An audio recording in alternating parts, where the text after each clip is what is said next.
Nous allons lire dans Matthieu 23, 37 à 39.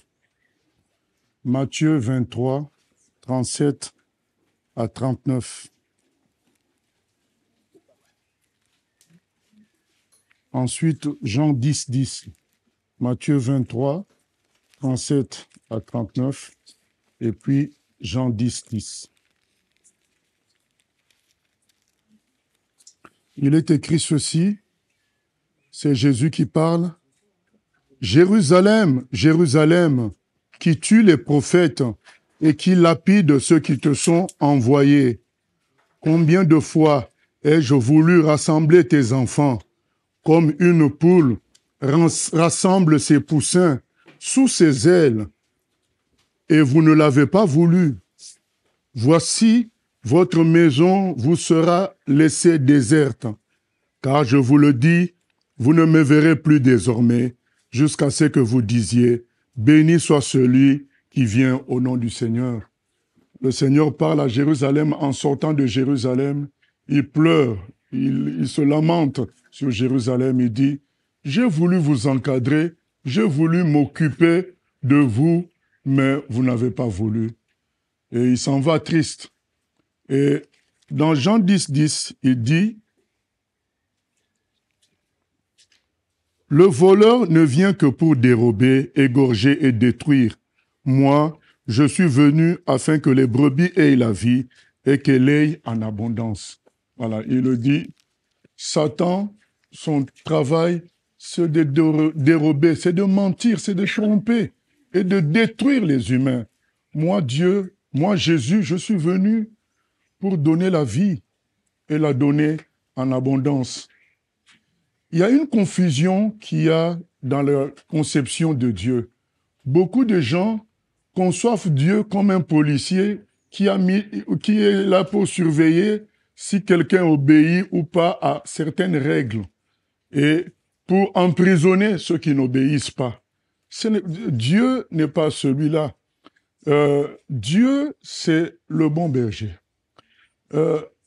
Il dit dans Matthieu 23, « J'ai voulu vous rassembler comme une poule rassemble un poussin. » Est-ce que cette image, c'est l'image d'un policier qui cherche qui attraper? Ce n'est pas l'image d'un policier qui cherche qui attraper. C'est l'image d'une maman qui veut faire du bien à ses enfants, les protéger, les couvrir. Vous savez, il y a des gens qui ont déjà vu ce spectacle-là. Un de nos aînés dans la foi a déjà vu un incendie dans la forêt et une maman oiseau qui tournoie autour du nid où il y avait les oisillons. Et à un moment donné, n'en pouvant plus, elle s'est posée sur le nid, elle a couvert de ses ailes ces oiseaux, ces bébés, et elle est morte avec ces oisillons-là. Donc, elle s'est dit, je les couvre jusqu'à la mort. C'est ça l'image que Dieu donne de lui dans ce texte que nous venons de lire. J'ai voulu vous rassembler comme une maman oiseau rassemble ses poussins, ses oisillons, mais vous ne l'avez pas voulu. Et surtout, beaucoup de jeunes ont cette mauvaise conception de Dieu, qu'il est là pour interdire les choses. Non, Dieu est là pour nous aimer et nous faire évoluer dans la paix et dans la gloire. Il n'est pas là pour interdire les choses pour interdire.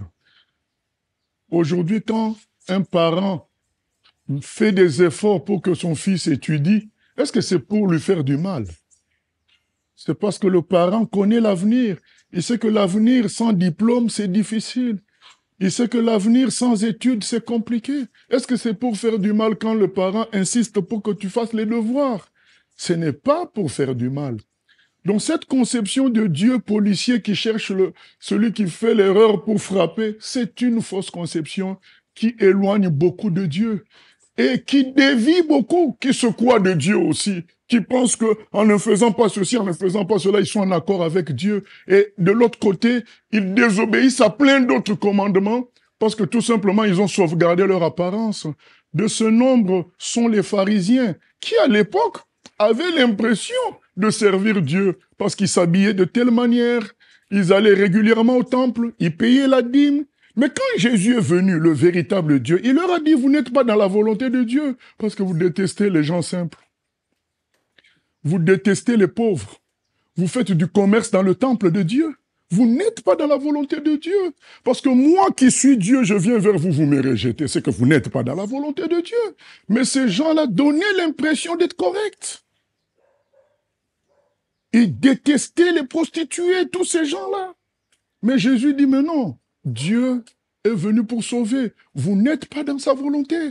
Donc il a fallu que Jésus vienne pour que les gens comprennent que tout ce monde religieux n'était pas dans la volonté de Dieu. C'est des gens qui ont pris la conception de Dieu policier, ils ont mis ça là, telle règle, telle règle, telle règle. Et eux, en apparence, ils semblaient respecter quelques règles, les règles de visibilité, là, ils respectaient. Mais toutes les règles d'intimité, de communion avec Dieu, il n'y avait aucun respect par rapport à cela. Les règles de la connaissance de Dieu, de la bonté de Dieu, de l'amour de Dieu, les règles concernant le fait que il faut avoir foi en Dieu, parce que Jésus dit clairement que ces gens-là aimaient l'argent. Donc, ils n'avaient pas foi en Dieu. Ils respectaient certaines règles d'habillement, mais en ce qui concerne l'argent, ils faisaient ouvertement le commerce de l'argent, le commerce dans le temple de Dieu. Vous voyez, d'un côté, il y a beaucoup d'humains qui fuient Dieu parce qu'ils se disent « Ah ben, c'est un policier, je fais le mal, il faut que je fuis ce Dieu-là. » Et de l'autre, il y en a qui pensent servir Dieu en tant que policier et ils se trompent. Dieu veut être notre berger. Il veut s'occuper de nous, il veut nous porter et nous conduire. C'est ça Dieu. T'as beau faire tout ce que tu veux, si Dieu n'est pas ton berger, il n'est pas avec toi. Bien-aimé, c'est écrit, le chant qu'on vient de chanter. Dans les derniers jours, beaucoup diront, Seigneur, en ton nom, nous avons chassé les démons. Nous avons fait ceci. J'étais régulier aux activités, mais il dira, je ne vous connais pas parce que vous ne m'avez pas suivi. Je n'ai pas été ton berger. Tu as fait ce que tu pensais qu'il fallait faire, mais tu ne m'as pas suivi, moi. Vous savez, un jour, Jésus-Christ lave les pieds des disciples. Il arrive à Pierre. Pierre dit, non, toi tu es mon maître. Je ne te laisserai jamais me laver les pieds. C'est moi qui dois te laver les pieds. Jésus a dit à Pierre, Pierre, si je ne te lave pas les pieds, entre moi et toi, ça s'arrête là. Tu n'auras plus de part en ce qui me concerne.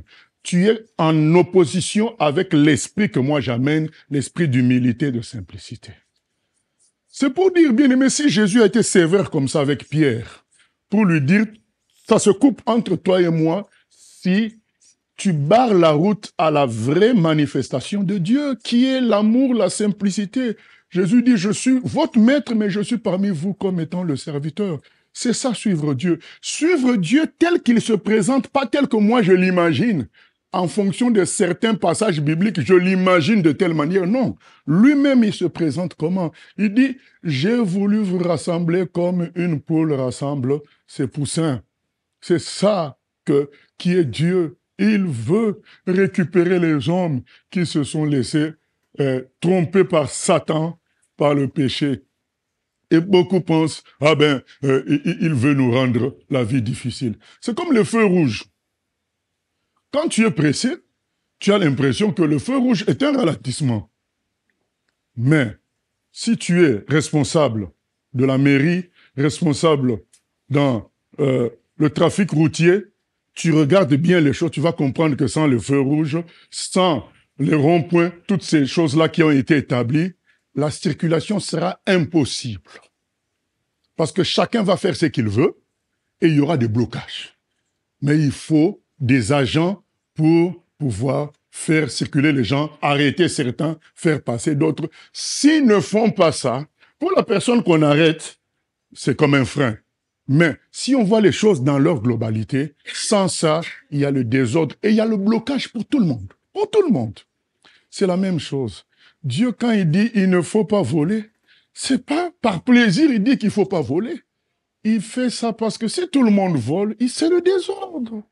C'est la destruction. Le vol entraîne la destruction. Le mensonge entraîne la destruction.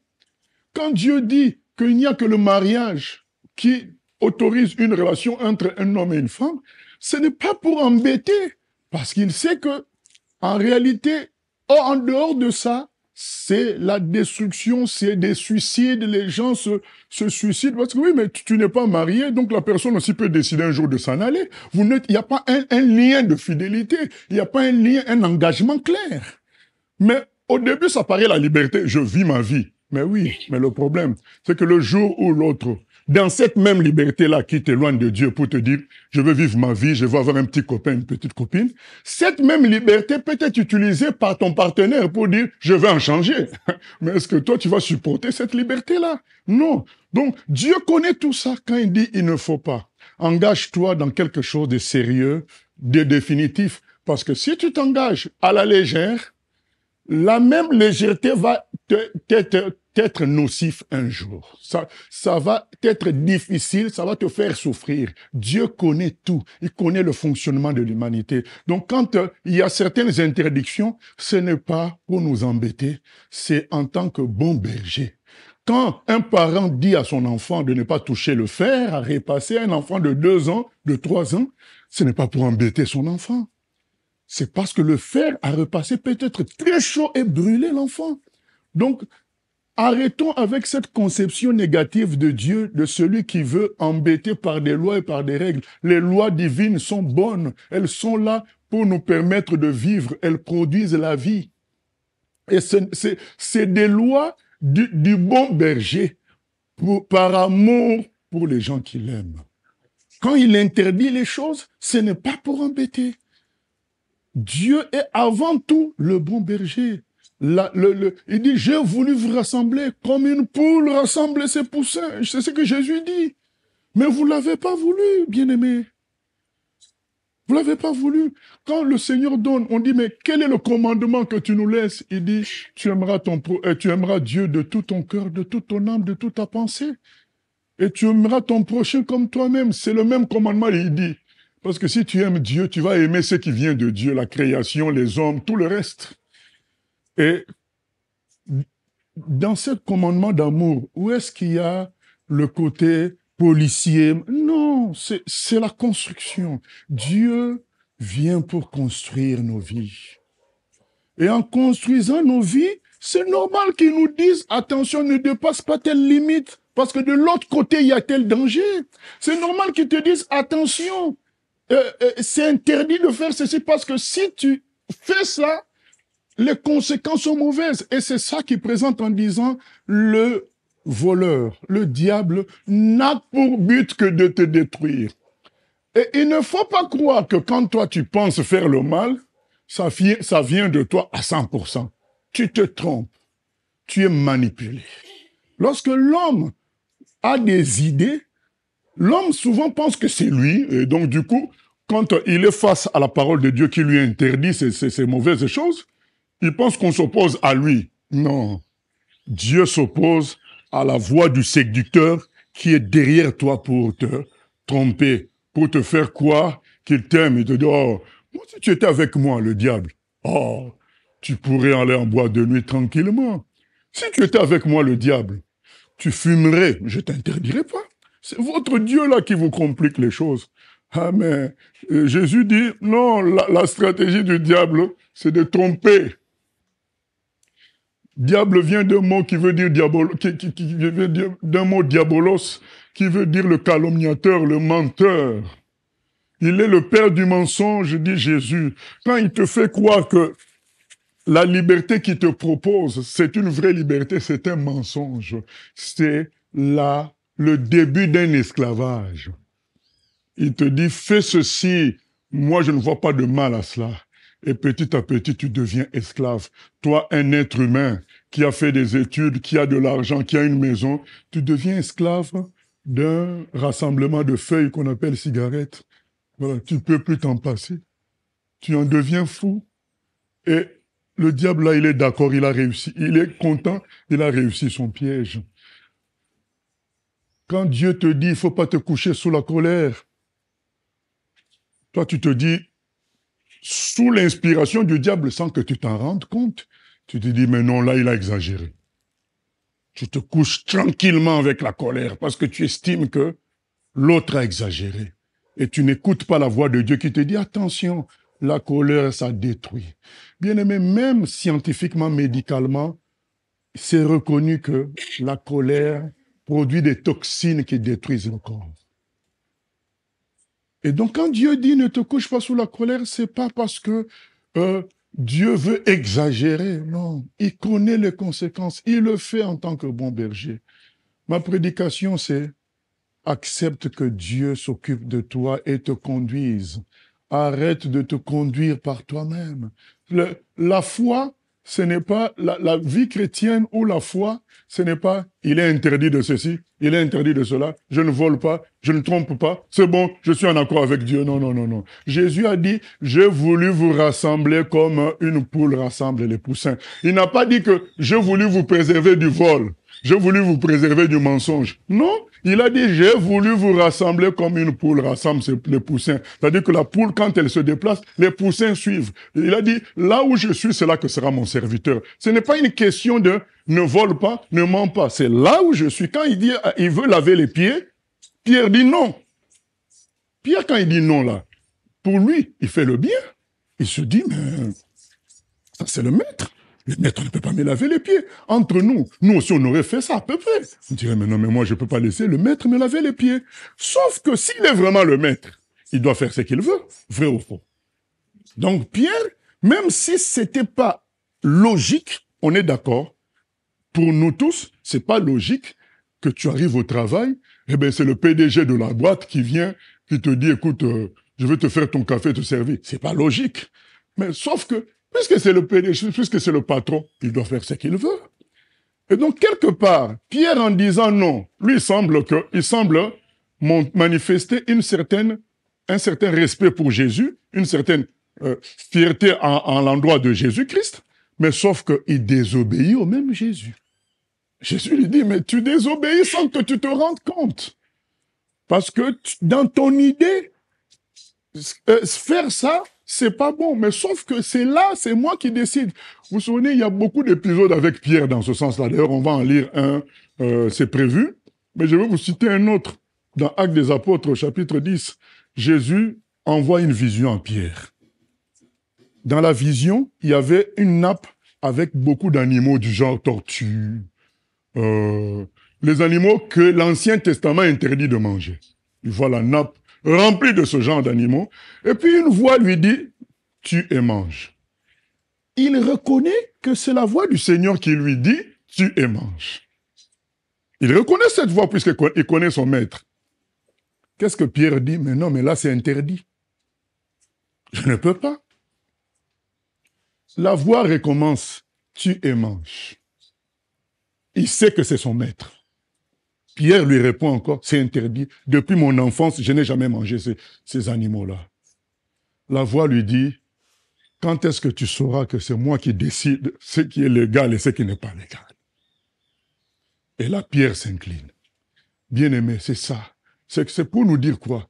C'est qu'on peut s'imaginer obéir à Dieu à notre logique, à notre manière. Ce n'est pas suivre Dieu. Ce n'est pas suivre Dieu. Vous savez, hier, j'étais dans une fatigue, donc tout ce que je voulais, c'était un lit et dormir. Mais on s'était engagé à visiter une famille pour parler de Dieu. J'ai dit, ben, Seigneur, là où tu es, c'est là où que je serai. Porte-moi, si je dois aller mourir là-bas, je vais mourir là-bas seulement. On arrive là-bas, il y a une force surnaturelle qui me saisit. Je parle de Dieu, il y a des échanges qui se font, et le Seigneur touche les gens qui étaient là. Quand tu rentres, tu dis vraiment, là où Dieu est, c'est là qu'il faut être. Si j'avais écouté ma logique rationnelle, les gens ont dit, et je me serais dit, mais non, si tu meurs, tu serviras quoi après? Donc autant dormir. Mais quand j'écoute la parole qui me dit, là où le Seigneur se trouve, là où je dois être, je suis le Seigneur. C'est ça, suivre le Seigneur. Suivre le Seigneur, ce n'est pas toujours logique. Mais c'est ça la vraie foi. La vraie foi, c'est admettre que le Seigneur a toujours raison. Quand il te dit, pardonne, même si ça paraît la 500e fois que tu pardonnes à cet homme, à cette femme, il te dit, pardonne quand même. Parce que moi, je vous pardonne à l'infini. Et toi, tu vas dire, ah mais non, trop c'est trop. Il n'y a pas de trop c'est trop. Là où le Seigneur est, là où je dois être. S'il veut que je pardonne, je pardonne. C'est lui que je dois suivre. Bien, mais c'est ça mon message. Ce n'est pas une question de « il est interdit ceci, il est interdit cela », telle activité. Les pharisiens faisaient toutes ces activités-là. Jésus leur a dit « vous n'êtes pas de Dieu ». Il leur a dit clairement. Parce que vous ne suivez pas Dieu. D'ailleurs, si vous le suiviez, vous m'aurez reconnu. Parce que moi, je viens de lui. Comment vous ne me reconnaissez pas? C'est que vous ne suivez pas Dieu. C'est ça, bien-aimé. Dieu veut nous rassembler. Il veut nous rassembler. Il ne veut pas nous faire des blocages comme beaucoup de jeunes le pensent. Au contraire, il veut nous préserver du mal. Moi, je regrette de m'être converti un peu, voilà, vers 20 ans. J'aurais préféré être converti, ne pas avoir, vers l'âge de 10 ans, même 12 ans, ne pas avoir à faire le mal que j'ai fait entre-temps. Parce que ça laisse parfois des dégâts dans nos vies. Vaut mieux, d'un coup, être avec le Seigneur. C'est beau. Bien-aimé, où est le mal de vivre une vie de paix, d'amour, de sainteté? En quoi? Qu'est-ce qu'on rate? On rate quoi? Les gens qui semblent être libres, est-ce que vous connaissez leur vie? Vous connaissez leur souffrance, mais pourquoi ils prennent la cocaïne? Pourquoi ils prennent la drogue? Parce que leur fausse liberté les amène dans des esclavages. Encore pire. Ils pensent fuir Dieu parce que Dieu est comme un maître, mais ils vont vers un maître plus grand, plus véritablement méchant, alors que Dieu est le bon berger. Vous savez, le terme, Dieu n'est pas seulement le berger, mais le bon berger. Pourquoi il rajoute le bon? Parce qu'il y a des faux bergers et des mauvais. Lui, il est le bon. C'est-à-dire que tout ce qu'il veut, c'est te faire du bien. Et même quand il te dit, je t'interdis ceci, je t'envoie à tel endroit, c'est toujours pour ton bien. Toujours pour ton bien. Acceptons, bien-aimés, de suivre Dieu. Arrêtons de faire de la religion qui consiste à dire, bon, j'ai prié ce soir, c'est bon. On a prié avant de manger, c'est bon, non. Est-ce que tu es là où Dieu t'attend? Là où est ton maître, est-ce que c'est là où tu te trouves? C'est ça la vraie foi. Je suis Jésus, comme les amis de Daniel, devant le feu. Ils disent, on va entrer dans le feu si c'est la volonté de notre maître. Mais nous n'allons pas adorer ton faux Dieu. Bien aimé, Daniel, quand on a interdit de prier un autre Dieu que Darius, il pouvait prier dans les toilettes, en cachette. Il pouvait prier dans sa cuisine, en cachette. Je crois que les gens de notre peuple auraient dit, mais Dieu est partout, il entend partout, donc je vais me cacher et prier. Mais Daniel avait compris que dans sa lutte contre les forces des ténèbres de cette région-là, s'il priait en cachette, c'est pas l'effet que Dieu attendait. Il a compris qu'il devait toujours continuer à prier visiblement. Parce que, en ce moment-là, c'est ce que Dieu voulait. Parce qu'on se comprend que Daniel ait prié en cachette, ça n'aurait pas été un péché. Ça n'aurait pas été une erreur. Ce n'est pas mauvais puisque nous tous, nous savons que Dieu entend ou que partout où que nous sommes, il nous entend, Dieu est partout. Mais, dans le problème qu'il y avait en ce moment-là, ça serait pas bien qu'il prie en cachette parce qu'il y avait une lutte qui demandait qu'il prie visiblement. Donc, il a fait plutôt la volonté de Dieu au lieu de faire selon la logique religieuse que nous tous nous avons, comme quoi Dieu entend partout. Il a compris que là, dans la lutte que j'ai là, il faut que je prie visiblement. C'est ça, suivre Dieu. Être là où Dieu t'attend. C'est ça, bien-aimé. Nous devons nous réveiller par rapport à cela. Et je vais donner par l'exemple de Pierre que j'ai prévu dans Matthieu 16. Dans Matthieu 16,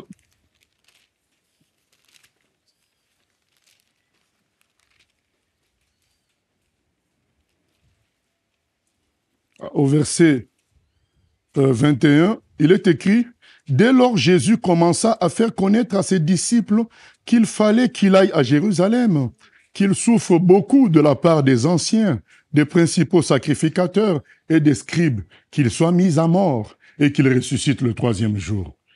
Pierre, l'ayant pris à part, se mit à le reprendre et dit, « À Dieu ne plaise, Seigneur, cela ne t'arrivera pas. » Mais Jésus se retournant, dit à Pierre, « Arrière de moi, Satan. Tu mets en scandale, car tes pensées ne sont pas les pensées de Dieu, mais celles des hommes. » Voilà ce que Jésus dit à Pierre. Entre nous, est-ce que Pierre lui-même était animé de mauvaises intentions? Non. Pierre exprime son amour pour son maître. Son maître annonce qu'il doit souffrir et se retrouver à la croix. Pierre dit, mais non. Mais non. Sauf que Pierre ne se rend pas compte en disant, mais non, il est influencé par le diable. Parce que la mission de Jésus, c'est d'aller à la croix. Il fallait que rien ne freine cela. Pierre, animé des intentions humaines qui semblent bonnes, contredit le Seigneur dans l'œuvre principale que le Seigneur doit accomplir pour notre salut. Et le Seigneur voit bien qu'il y a une voix qui est derrière lui pour lui insuffler cela. C'est pour nous dire quoi, bien-aimés? Les plus bonnes idées parfois qu'on peut avoir sont d'inspiration démoniaque dans le sens qui nous est favorable. Au fait, qu'est-ce que le diable fera toujours? Il ira dans le sens qui fait du bien à la chair. C'est ça que nous aimons. Quand quelqu'un dit « tu as raison », on aime ça. Quand quelqu'un dit « oui, je pense que c'est toi qui as bien vu », on aime ça. Et le diable nous fera toujours cela. « Ah oui, tu as raison. Il ne doit pas aller à la croix. Lui, le maître. » Voilà. Et Pierre dit ça avec force. Jésus dit « c'est Satan qui est derrière toi. » Beaucoup de choses sont faites aujourd'hui par les enfants de Dieu. Ils pensent qu'ils ont raison, souvent parce qu'ils ne se sont pas confrontés à quelqu'un d'autre. Ils ont une idée dans la tête, ils pensent avoir raison, mais quand tu te confrontes à d'autres personnes, tu te rends compte mais que non, tu t'es trompé, ou bien il peut y avoir discussion. Mais quand tu es tout seul à penser la chose, comme il n'y a personne pour te dire non, tu te trompes, eh bien, tu crois avoir raison. Donc Pierre, dans sa tête, il est convaincu que c'est lui qui a raison en refusant que Jésus aille à la croix. Comment le Messie qui est venu sauver va se retrouver encore à la croix? Pour lui, c'est une défaite. Mais c'est une défaite parce qu'il n'avait pas la connaissance de la suite de la croix. D'ailleurs, ce qui est grave dans cette affaire, c'est que Jésus ne se limite pas de dire qu'il va aller à la croix. Il dit que le troisième jour, il ressuscitera. Pierre n'en tient même pas compte de cette partie-là. Il s'arrête juste sur le fait que son maître ne peut pas se retrouver à la croix. Parce que c'est la fierté de l'équipe qui est sapée. C'est notre équipe qui perd. Pierre rappelle. Mais oui, mais il parle de la résurrection après. Vous voyez, donc quand on est dans la chair, on ne regarde même pas tout ce que Dieu a dit dans sa parole. On va regarder qu'à une certaine partie, alors qu'il faut prendre la parole dans sa totalité. Mais quand on est dans la chair, on se contente de la partie qui va avec notre conception humaine. C'est ce que Pierre a fait. Sa conception humaine en tant que juif, le Messie doit être comme David, qui vient, qui triomphe de Goliath et qui libère le peuple. Mais là, le Messie dit qu'il va aller à la croix. Mais le Messie a dit aussi que le troisième jour, il allait vaincre la mort. Mais il n'a même pas réfléchi sur ça. Il est resté sur le fait que le Messie ne peut pas se retrouver à la croix. C'est une défaite. Voilà. Or, aujourd'hui, nous tous, nous savons que la croix était une victoire. Parce que c'est là qu'il a vaincu le mal. C'est là qu'il a dépouillé les démons. Il a dépouillé les dominations. Et il le prouve par sa résurrection. Mais Pierre, en ce moment-là, dit, mais non. C'est pour nous dire quoi?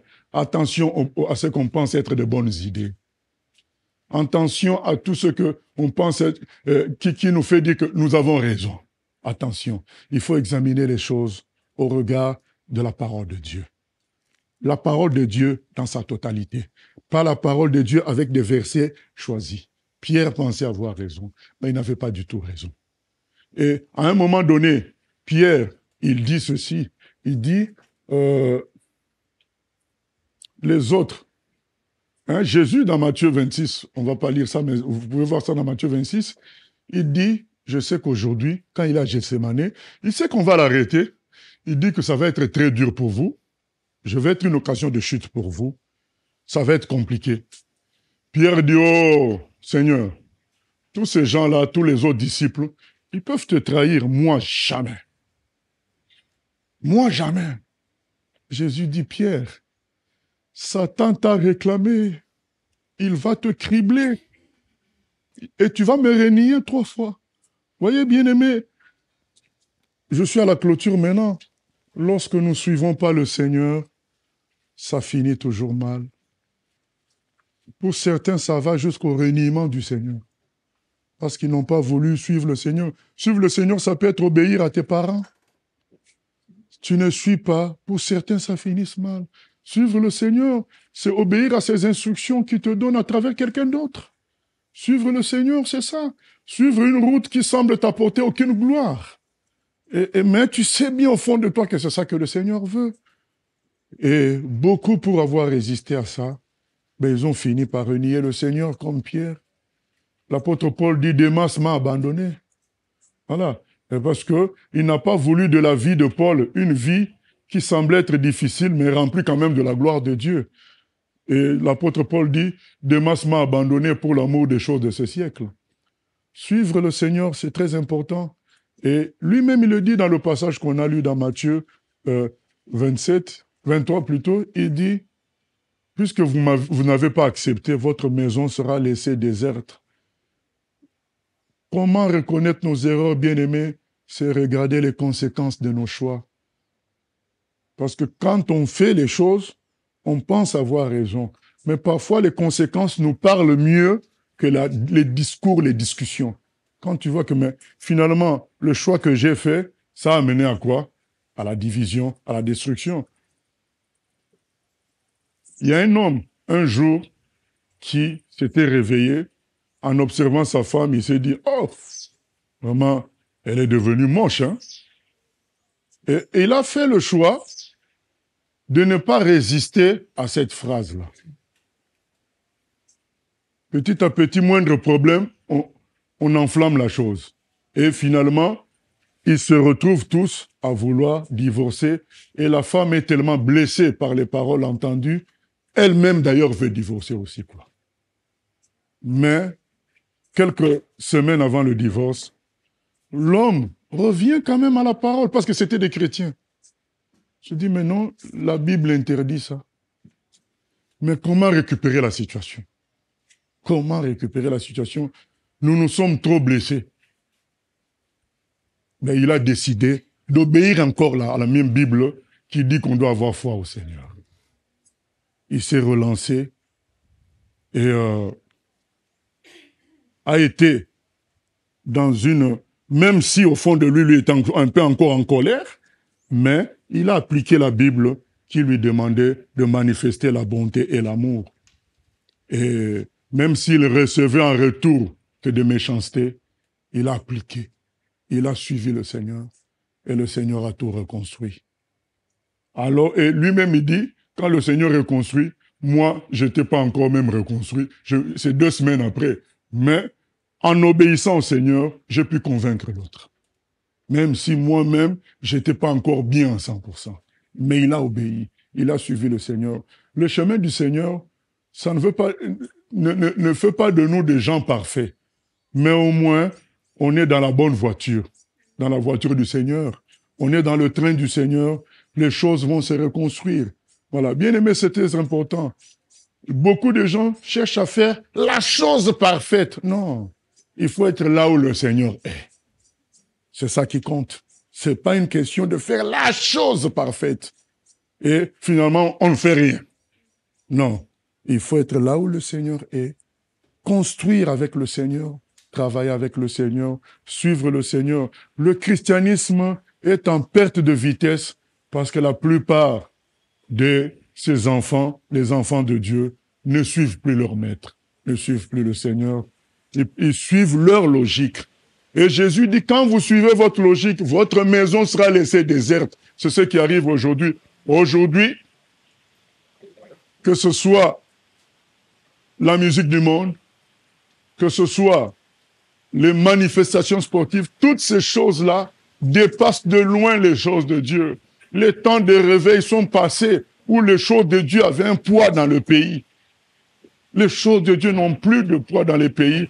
parce que les enfants de Dieu suivent chacun leur logique au lieu de se rassembler. Jésus dit, je voulus vous rassembler comme une poule rassemble les poussins pour un objectif. Suivons le Seigneur, bien-aimés. Nous verrons sa gloire au nom de Jésus. Amen. Seigneur, nous voulons que tu nous aides à te suivre comme les poussins suivent la poule, Seigneur, avec simplicité et confiance, car toi, tu ne te trompes jamais. Que nous apprenions à prier pour chercher ta face, pour te demander ta position par rapport à une chose ou une autre, au lieu de dire « je », au lieu de choisir nous-mêmes ce que nous voulons, mais que nous puissions te consulter, Seigneur, consulter ta parole, car dans ta parole, il y a toute la vérité.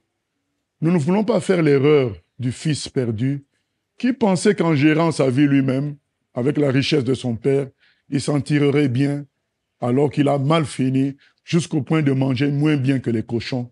Seigneur, nous voulons, nous, être toujours dans ta maison, même si les gens se moquent de nous, que nous sommes des gens retardés, qui ne profitons pas de la vie. Nous savons qu'ils se trompent, parce que la vie avec toi est une vie en abondance, une vie heureuse, remplie de paix, de joie, de force, d'assurance. Aide-nous, Seigneur, à aller là où tu es et à fond avec toi. Au nom de Jésus, nous te bénissons, Papa. Amen. Que Dieu nous bénisse.